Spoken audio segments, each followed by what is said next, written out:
الحمد لله رب العالمين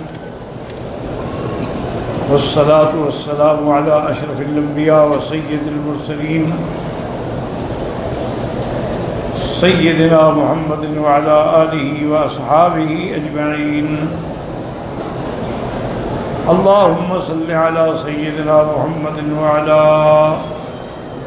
آل سيدنا محمد كما صليت على إبراهيم وعلى آل إبراهيم في العالمين إنك حميد مجيد. أعوذ بالله من الشيطان الرجيم. بسم الله الرحمن الرحيم. ذلك جزاؤهم بأنهم كفروا بآياتنا وقالوا أئذا كنا عظاما ورفاتا أئنا لمبعوثون في خلق جديد أئنا لمبعوثون خلقا جديدا أولم يروا أن الله الذي خلق السماوات والأرض قادر على أن يخلق مثلهم وجعل لهم أجلا لا ريب فيه فأبى الظالمون إلا كفورا. قل لو أنتم تملكون خزائن رحمة ربي إذا لأمسكتم خشية الإنفاق وكان الإنسان قتورا. اب ان آیات مبارکہ میں اس سے پہلے جیسے آپ نے پڑھا نا کہ اللہ نے فرمایا کہ قیامت والے دن نحشرہم یوم القیامت علی وجوہہم، ان کو ہم سر کے بل کھڑا کریں گے اس حال میں کہ وہ اندھے بھی ہوں گے، بہرے گونگے بھی ہوں گے اور بہرے بھی ہوں گے، اور ان کا ٹھکانہ جو ہے وہ جہنم ہوگا. کلما خبت، اگر وہ تھوڑی سی بھی آگ نرم ہوئی تم اس کو بڑھا دیتے ہیں، کیونکہ کافروں کے لیے کیا ہے، وذوقوا فلن نزیدہم الا عذابا، ان کے لیے عذاب جہنم ہے. اب اللہ فرماتے ہیں کہ یہ جو ہم نے ان کو سزا دی ہے کیوں دی ہے؟ کیونکہ اللہ کسی کو بغیر کسی جرم کے تو سزا نہیں دیتے نا، اللہ تو عادل ہے اور اللہ تو ظلم سے پاک ہے، منزہ ہے. کسی کو اس کے قصور کے بغیر سزا دے یہ اللہ کی شان کے خلاف ہے. اب ان آیات میں یہ ہے کہ ہم نے ان کو یہ جزا جو دی ہے جہنم کی، وجہ کیا ہے کہ انہوں نے ہماری آیات کا انکار کیا. اور دوسرا اعتراض یہ کیا کہ اذا کنا عظاما ورفاتا، جب ہم مرنے کے بعد ہڈیاں ہو جائیں گے اور اس کے بعد ہم بالکل گل جائیں گے تو کیا ہمیں دوبارہ کھڑا کیا جائے گا؟ اب یاد رکھیں کہ منکرین بعث جو ہیں، منکرین قیامت جو ہیں، ان کے انکار کرنے کے کئی وجوہات ہیں. سب سے پہلا اشکال تو ان کو یہ ہے کہ بھی جب ہم مر گئے، مٹی میں مل گئے، ہماری ہڈیاں بھی گل گئیں، تو اب دوبارہ ہم کیسے کھڑے ہوں گے؟ اور دوسرا اشکال ان کا یہ ہے کہ جی جب ہم مر گئے، قبروں میں گل گئے، سڑ گئے، کوئی بارش آئی، طوفان آیا، پتہ نہیں ہڈیاں کہاں بہہ کے چلی گئیں، تو اگر قیامت والے دن اللہ پاک دوبارہ اٹھائیں گے تو کیسے پتہ چلے گا کہ یہ ہڈی کس کی ہے اور یہ کس کی ہے اور یہ کس کی ہے؟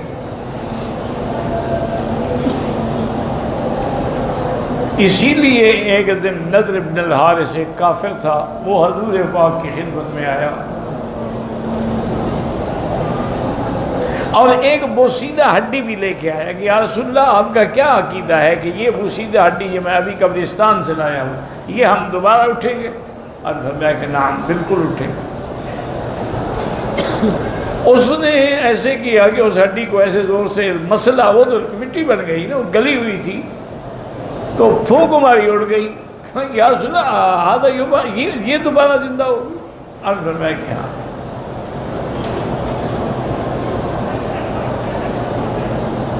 کیسے ہو سکتا ہے؟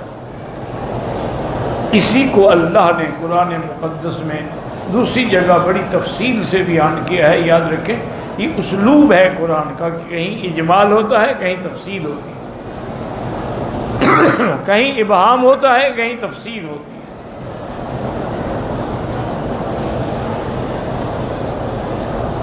تو اللہ نے قرآن میں فرمایا کیا، وَلَمْ يَرَ الْإِنسَانُ أَنَّا خَلَقْنَاهُ مِن نُطْفَةٍ فَإِذَا هُوَ خَصِيمٌ مُبِينٌ۔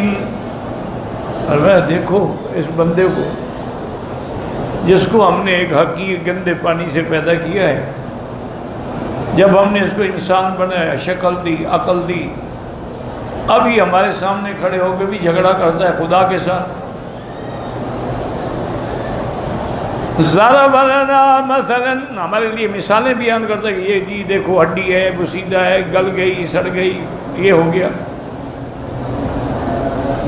نسی خلقہ، یہ اپنی پیدائش کو بھول گیا ہے کہ ہم نے جی تمہیں پیدا کیا، تم کیا تھے؟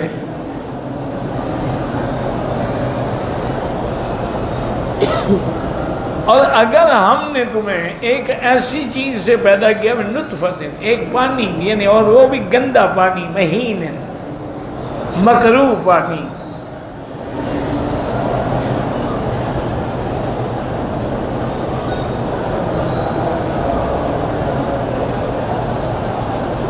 اب اللہ فرماتے ہیں کہ دیکھو یہ میرے سامنے مثالیں دیتا ہے۔ ضرب لنا مثلا ونسی خلقہ قال من یحیی العظام وہی رمیم،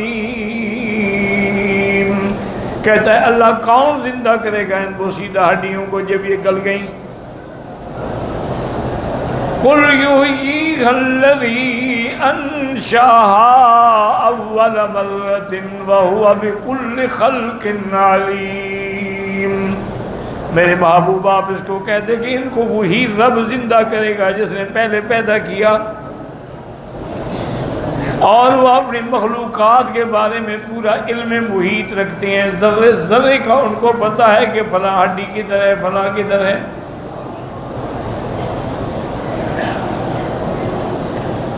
اولیس الذی، اب دوسری دلیل دی، خلق السماوات والارض بقادر علی ان یخلق مثلهم بلا وهو الخلاق العلیم۔ اللہ نے فرمایا غور کرو کہ جس نے آسمان بنائے، زمینیں بنائی، اتنی بڑی مخلوق کو پیدا کیا، کیا وہ تمہیں دوبارہ پیدا کرنے پہ قادر نہیں ہے؟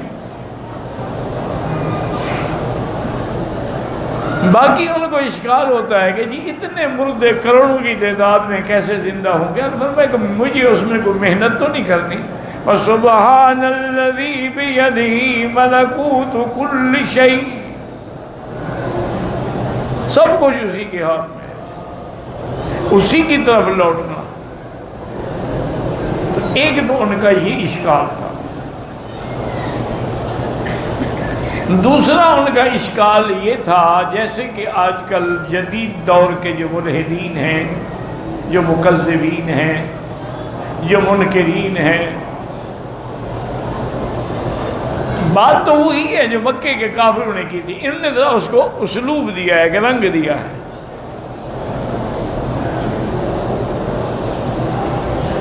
وہ یہ کہتے ہیں کہ جی ایک قاعدہ ہے جس سے کوئی انکار نہیں کر سکتا کہ جب جز کسی کل میں مل جائے تو اس کو علیحدہ نہیں کیا جا سکتا۔ کیا معنی؟ دریا کا پانی ہے، اگر ہم ایک گلاس پانی لے کے دریا میں ڈال دیں، اب ہم کہیں کہ وہ پانی جو گلاس میں تھا دوبارہ آئے، وہ نہیں علیحدہ ہو سکتا، وہ تو پانی پانی میں مل گیا، یہ جز کل میں مل گیا، اب علیحدہ کیسے ہو؟ اگر آگ ہم نے لے کے ایک بڑی آگ میں ڈال دی، اب کوئی کہے جی وہی شعلہ لے آؤ، تو یہ تو نہیں ہو سکتا، اس لیے کہ جز کل میں مل گیا ہے۔ اور اس کی ایک اور آسان مثال سمجھیں کہ گاڑی ہے، ٹائر میں ہوا بھری ہوئی ہے، آپ نے ہوا کھولی، ہوا نکل گئی، اب کوئی ہوا نکلی، ہوا میں مل گئی، اب کوئی کہے جی وہی ہوا لے آؤ جو میرے ٹائروں میں تھی۔ اس لیے وہ کہتے ہیں کہ یہ تو بات ممکن ہی نہیں ہے کہ جب جز کل میں مل گیا۔ اسی طریقہ کا ایک لطیفہ حضرت تھانوی رحمۃ اللہ علیہ کی خدمت میں بھی پیش ہوا۔ ایک بندہ آیا اور حضرت کے لیے کوئی ہدیہ، کوئی مٹھائی لے کے آیا۔ حضرت نے اپنے خادم سے فرمایا کہ بھئی اس مٹھائی کو 2 حصوں میں برابر تقسیم کر دو، آپ کی 2 بیویاں تھیں تو آدھا ادھر دے دو، آدھا اس گھر میں دے دو۔ وہ چلا گیا۔ کچھ دیر کے بعد حضرت نے پوچھا کہ بھئی آپ آئے کیوں تھے آخر؟ انہوں نے کہا جی آیا تو میں بیعت ہونے کے لیے ہوں۔ انہوں نے فرمایا اللہ کے بندے تمہیں پتہ ہے کہ جو آدمی میرے لیے کوئی ہدیہ لے آئے میں اس کو بیعت نہیں کرتا۔ تو انہوں نے کہا ٹھیک ہے جی، اگر آپ مجھے بیعت نہیں کرتے ہیں نا تو آپ میری مٹھائی واپس کر دیں۔ جب آپ بیعت نہیں کرتے میں ہدیہ کیوں دوں؟ آپ نے خادم کو دوڑایا بھی گھر پتہ کرو، اگر مٹھائی تو لے آؤ۔ وہ گئے، انہوں نے کہا حضرت گھر آئی، کئی بچے گھر میں بیٹھے ہوئے تھے، سب تقسیم ہو گئی، لوگ کھا گئے، ان کے پیٹ میں چلی گئی، اب واپس کیسے نکالیں؟ اور میں اچھا ایسا کرو کہ تم جو مٹھائی چاہو اتنی اس سے ڈبل ہم تمہیں بازار سے منگوا کے دے دیں۔ انہوں نے کہا نہیں حضرت مجھے تو اپنی مٹھائی چاہیے۔ اب اپنی مٹھائی کیسے ملے گی؟ ہم نے اچھا ہو بھائی بیعت کر لو، جان چھوڑو تمہیں۔ ایسے بھی ہوتے ہیں نا، لوگ ٹکر جاتے ہیں نا۔ میرے اپنے بزرگ تھے حضرت مولانا الیاس صاحب رحمۃ اللہ علیہ، حضرت مولانا ادریس صاحب انصاری کے بھائی تھے،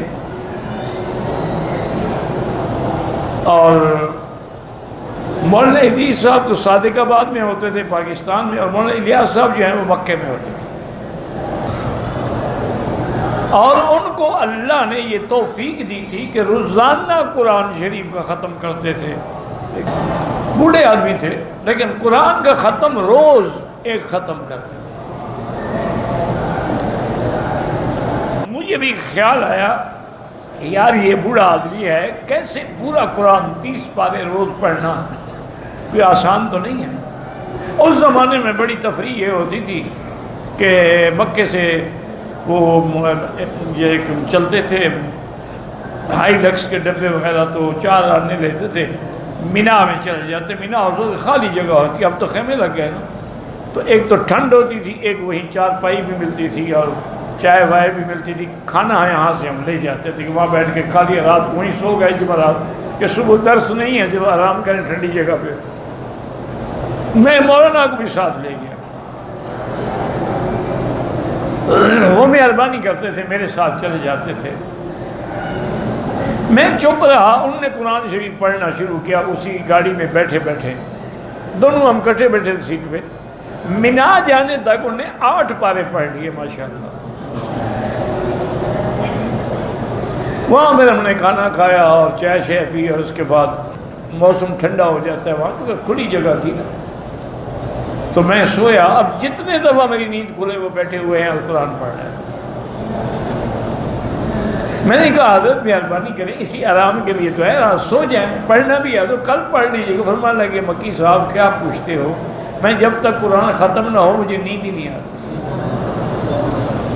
میں کیا کروں؟ اللہ نے ڈیوٹی لگا دی ہے، بس ہم لگے ہوئے ہیں۔ صبح کی نماز کے قریب انہوں نے قرآن ختم کیا، اذان ہوئی، ہم نے نماز پڑھی، واپس کہنے لگے اچھا بس اب میں جا کے سو جاؤں گا، مجھے ناشتہ بھی نہیں کرنا ہے۔ تو ان کا واقعہ ہے کہ وہ حضرت حسین احمد مدنی رحمۃ اللہ علیہ کی خدمت میں پڑھتے تھے دارالعلوم دیوبند میں، انہوں نے دور حدیث ان سے پڑھا تھا۔ تو انہوں نے جا کے عرض کیا کہ حضرت آپ مجھے بیعت کر لیں، میں آپ سے بیعت ہونا چاہتا ہوں۔ انہوں نے کہا کہ بھائی تم مجھ سے بیعت نہ کرو، تھانہ بھون چلے جاؤ، حضرت تھانوی سے بیعت ہو جاؤ۔ تھے بڑے بے تکلف حضرت مدنی کے، کیونکہ حضرت مولانا فرید احمد سہارنپوری کے رشتہ دار تھے، تو اسی لیے حضرت مدنی بھی احترام فرماتے ہیں۔ انہوں نے کہا حضرت میں تو چلا جاؤں گا، لیکن بیعت کیا ہوگی جب پیر کا اور مرید کا مزاج ہی نہ ملے؟ ہم خدر پہنتے ہیں اور ترک موالات کے اس پہ عمل کر رہے ہیں، اور حضرت تھانوی تو ان چیزوں کے مخالف ہیں، اور ان کی بیعت کر کے مجھے کیا فائدہ ہوگا؟ میں نے آپ کی بیعت، انہوں نے کہا اچھا ایسا کریں کہ اگر آپ کا اصرار ہے تو استخارہ کر لیں، اگر استخارے میں خیر نظر آئے تو پھر میری بیعت کر لینا۔ انہوں نے کہا حضرت استخارہ اس چیز میں کیا جاتا ہے جس میں شبہ ہو کہ یہ کام ٹھیک ہے یا غلط ہے، مجھے تو آپ کی پیری میں شبہ ہے نہیں، آپ کو میرے مرید ہونے میں شبہ ہے تو استخارہ کر لیں۔ حضرت ہنس پڑے، آپ نے کہا آؤ بھائی بیعت کر لو، سب نہیں چھوڑو گے۔ تو ایسے بھی ہوتا ہے کہ بھی وہ اصل چیز اب ہوا ٹائر سے نکل گئی، کیسے واپس لائیں؟ یہ ان کو اشکال ہے۔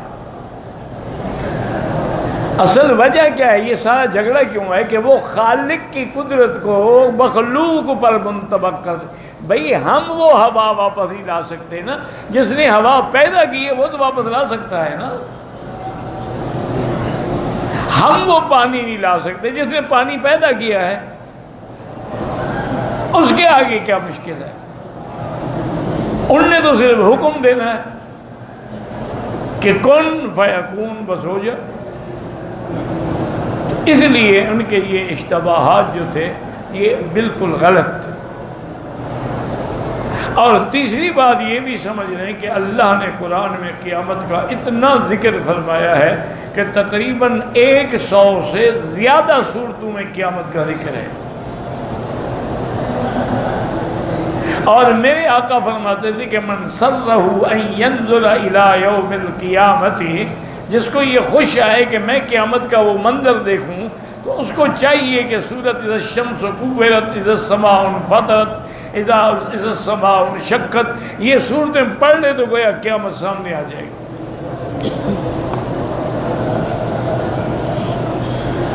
اور اسی طرح صحیح حدیث میں ہے کہ ایک دن سیدنا ابی بکر رضی اللہ تعالی عنہ نے، حضور کی داڑھی مبارک میں یہاں پر بال سفید ہونے شروع ہو گئے تھے، لیکن تھوڑے بال سفید ہوئے تھے،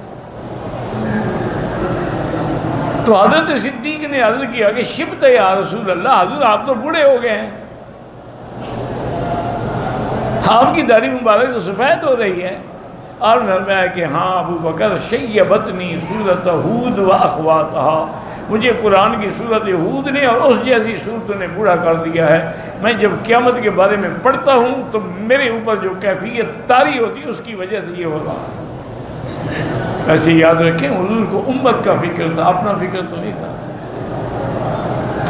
خود تو رحمت للعالمین تھے، خود تو سید الاولین والآخرین تھے، خود تو مقام محمود پر سرفراز ہونے والے تھے، امت کا فکر تھا کہ میری امت کا کیا ہوگا۔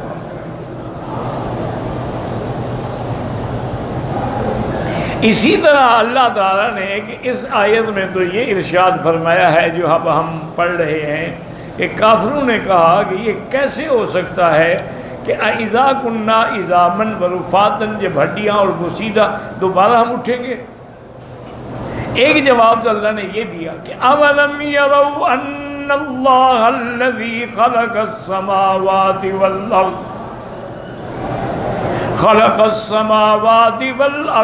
قادر علی ان یخلق مثلهم وجعل لهم اجلا لا ریب فیہ فابى الظالمون الا کفورا۔ اللہ نے فرمایا کیا یہ نہیں دیکھتے، کیا غور نہیں کرتے، تدبر نہیں کرتے کہ جس ذات نے آسمانوں اور زمینوں کو پیدا کیا ہے، کیا وہ اس بات پہ قادر نہیں کہ ان کو دوبارہ پیدا کر دے؟ وجعل لهم اجلا لا ریب فیہ، اور ان کے دوبارہ اٹھنے کے لیے اللہ نے ایک وقت معین کر رکھا ہے کہ کب اٹھیں گے، اس میں کوئی شک نہیں۔ لیکن فَأَبَى الظَّالِمُونَ، اتنے دلائل ہونے کے باوجود، اتنے آیات بینات کے باوجود، یہ ظالم جو ہیں انہوں نے انکار ہی کیا ہے اور کفر اور سرکشی میں اور زیادہ بڑھ گئے ہیں۔ اچھا، دوسری جگہ اللہ نے ایک اور جواب دیا، فرمایا قُلْ كُونُوا حِجَارَةً أَوْ حَدِيدًا أَوْ خَلْقًا مِّمَّا يَكْبُرُ فِي صُدُورِكُمْ۔ اللہ نے فرمایا تم تو مٹی کے بنے ہوئے انسان ہو، اچھا تم لوہے کے بن جاؤ، تم اور کسی سخت دھات کے بن جاؤ، اللہ تو پھر بھی قادر ہے کہ تمہیں دوبارہ زندہ کر دیں گے۔ اب دوسرا رد اللہ نے ان پہ یہ کیا کہ تم تو ایسے منحوس لوگ ہو کہ اگر اللہ تبارک و تعالیٰ تمہیں قُلْ لَوْ أَنْتُمْ تَمْلِكُونَ خَزَائِنَ رَحْمَتَ رَبِّي، اللہ نے فرمایا میرے مدنی آپ ان کو بتائیں کہ اگر ان کو اللہ اپنی رحمت کے خزانوں کا مالک بنا دے یہ پھر بھی بدبخت بخیل ہو جائیں گے۔ لَأَمْسَكْتُمْ خَشْيَةَ الْإِنفَاقِ، یہ اس کو روک دیں گے، خرچ نہیں کریں گے، خیرات نہیں کریں گے، زکوٰۃ نہیں دیں گے، صدقات نہیں دیں گے، کیونکہ ہم کہیں بھوکے نہ ہو جائیں، پیسے اگر سارے خرچ ہو گئے پھر تو ہم بھوکے مر جائیں گے۔ اللہ نے فرمایا وَكَانَ الْإِنسَانُ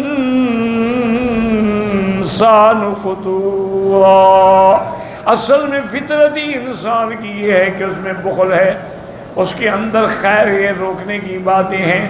اللہ جو مومن ہیں ان کا تو ایمان ہے کہ وَمَا أَنفَقْتُم مِّن شَيْءٍ فَهُوَ يُخْلِفُهُ، جو تم اللہ کے راستے میں خرچ کرتے ہو اللہ اس کا بدلہ تمہیں دیتی ہے۔